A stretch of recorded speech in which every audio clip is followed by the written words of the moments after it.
আমরা এখন চলে যাচ্ছি ধোলাই পাড়ে। সেখানে আছেন আমাদের আরেক সহকর্মী আবুল কালাম আজাদ। তার কাছ থেকে জানবো ঈদে ঘরমুখো মানুষের যাত্রার খবর। আজাদ, আপনি যদি একটু আমাদের জানাতেন মানুষের ঈদ যাত্রায় কোনো ভোগান্তির শিকার তারা হচ্ছেন কিনা এখন।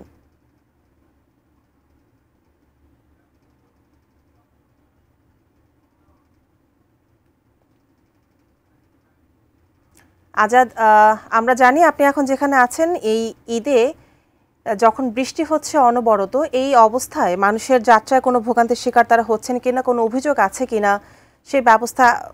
মানুষের যাত্রা নির্বিঘ্ন করবার জন্য অন্তর্বর্তী সরকারের পক্ষ থেকে বেশ কিছু উদ্যোগ নেওয়া হয়েছে। তো আমরা কিছুক্ষণ আগেই সায়দাবাদ বাস টার্মিনালে পরিদর্শন করেছেন সড়ক পরিবহন ও সেতু উপদেষ্টা ফাজুল কবির খান। প্রচণ্ড বৃষ্টি হচ্ছে, এই মুহূর্তে ধোলাইপাড়ে অবস্থান করছি। সায়দাবাদ থেকে ধোলাইপাড় পর্যন্ত পুরো এলাকার মধ্যেই লোকারণ্য। সবাই তাদের গন্তব্যের যে পরিবহনটি রয়েছে যাত্রীবাহী বাসের জন্য অপেক্ষা করছেন। তারা কেউ বাস পাচ্ছেন না, কেউ টিকিট পাচ্ছেন না। টিকিট মিললে বাস মিলছে না, আবার বাস মিললে বাড়তি ভাড়া।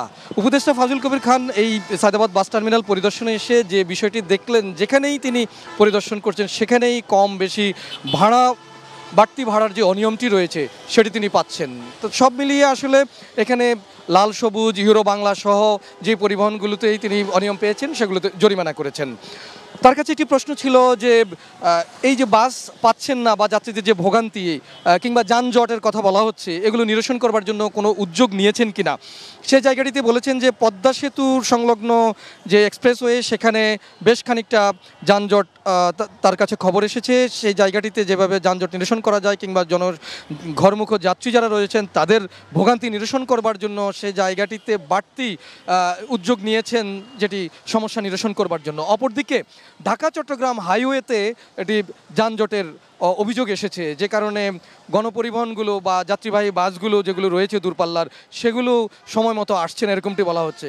তো যাত্রীদের পক্ষ থেকে উল্টো অভিযোগ করা হচ্ছে যে ভাড়া বাড়তি নেওয়ার জন্যই এক ধরনের কৃত্রিম সংকট তৈরি করা হচ্ছে বাস পরিবহনগুলোর পক্ষ থেকে। যদিও ম্যানেজাররা বা বাস পরিবহন সংশ্লিষ্ট যারা রয়েছেন তারা আমাদের কাছে ভিন্ন একটি ব্যাখ্যা দিয়েছেন। তারা বলছেন যে ঢাকা চট্টগ্রাম মহাসড়কে যানজটের কারণে যখন এগুলো রাজধানীতে ঢুকছে বা তাদের কাউন্টারগুলোর কাছে আসার আগেই তাদের যে টার্মিনাল বা তাদের বুথগুলো রয়েছে গাড়িগুলো ওয়াশে পাঠানোর জন্য, সেই জায়গাটিতে একটু সময় লাগছে।